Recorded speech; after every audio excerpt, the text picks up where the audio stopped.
ಯಾವುದೇ Diplomat passport ಇತ್ಯಾದಿ ರದ್ದು ಮಾಡಲಿಕ್ಕೆ ಅದರದ್ದೇ ಆದಂಥ ಪ್ರೊಸೆಸ್ ಇದೆ ಮತ್ತು ಡಿಪ್ಲೊಮ್ಯಾಟ್ ಪಾಸ್ಪೋರ್ಟ್ ಈಗ ಹೈಕೋರ್ಟ್ನಲ್ಲಿ FIR ಇತ್ಯಾದಿ ಫೈಲ್ ಮಾಡಿದ್ದಾರೆ. ಆ ಕೇಳೋ ಪ್ರಶ್ನೆಗೆ ಇವತ್ತಿನ ತನಕ ಸಿದ್ದರಾಮಯ್ಯ, DK ಶಿವಕುಮಾರ್ ಮತ್ತು ಪರಮೇಶ್ವರ್ ಅವರು ಉತ್ತರ ಕೊಟ್ಟಿಲ್ಲ. 21ನೇ ತಾರೀಕು ಈ ಎಲ್ಲ ಕ್ಲಿಪ್ಪಿಂಗ್ಸ್ಗಳು ಪೆನ್ಡ್ರೈವ್ ಮೊದಲನೇ ಪೆನ್ಡ್ರೈವ್ ಬಂದದ್ದು 21ನೇ ತಾರೀಕು.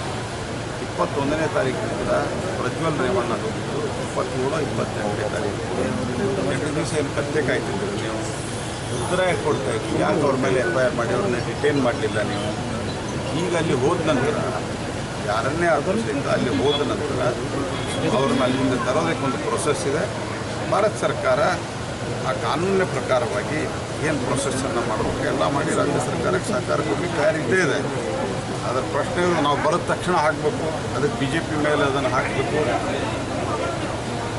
ಈ ಒಟ್ಟಾರೆ ಯಾವುದು ಗೌಡ ಸಮುದಾಯದ ಅಥವಾ ಒಕ್ಕಲಿಗ ಸಮುದಾಯದ ಓಟಿವೆ ಅದರ ಚುನಾವಣೆ ಮುಗಿದ ತನಕ ಆ ಪೆನ್ಡ್ರೈವ್ ಮೇಲೆ ಕ್ರಮ ತೆಗೆದುಕೊಳ್ಳಿ.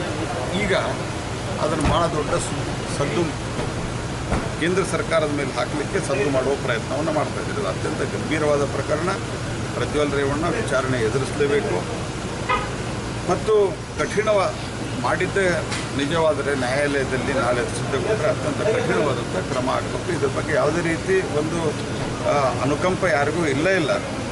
ಅದರ ಪ್ರಶ್ನೆ ಇರೋದು ಕರ್ನಾಟಕ ಸರ್ಕಾರ ಇದರಲ್ಲಿ ತನಿಖೆಗಿಂತ ಹೆಚ್ಚು ರಾಜಕಾರಣವನ್ನು ಮಾಡಲು ಹೊರಟಿದೆ. ಸರಿ, ಗೃಹ ಸಚಿವರಿಗೆ